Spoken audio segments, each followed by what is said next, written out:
بسم الله الرحمن الرحیم. بعد حمد بر خداوند و صلوات بر رسول علیه السلام. السلام علیکم دوستان عزیز.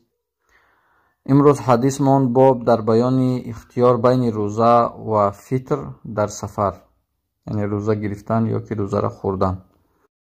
عن حمزة بن عمرو الأسلمي رضي الله عنه أنه قال يا رسول الله أجد بي قوة على الصيام في السفر فهل علي جناح؟ از حمزه ابن عمرو اسلمی، الله تعالی از ایشان راضی باد، این صحابی از رسول الله علیه السلام پرسید که یا رسول الله علیه السلام، من در خودم قوت میابم بر روزه گرفتن در سفر، یعنی قوت روزه گرفتن در سفر دارم، آیا برای من گناه است اگر روزه بگیرم؟ فقال رسول الله صلی الله علیه وسلم هی رخصت من الله. رسول اکرم علیه السلام گفتند که این رخصت است از جانب الله. فمن اخذ بها فحسن و من احب ان یصوم فلا جناح علیه.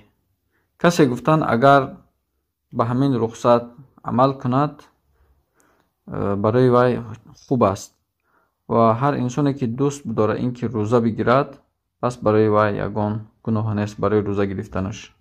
یعنی در سفر انسان اختیار داشته است بین روزه گرفتن و روزش خوردن.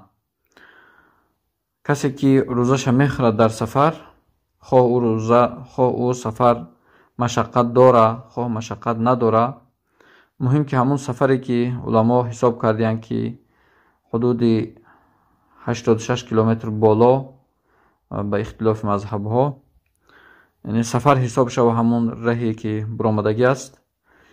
اگر مشقت هم نباشه اختیار داره که روزه بگیره یا که روزش بخوره. با روزه گرفتن هم گناهگار نمیشه، با روزه خوردن هم گناهگار نمیشه.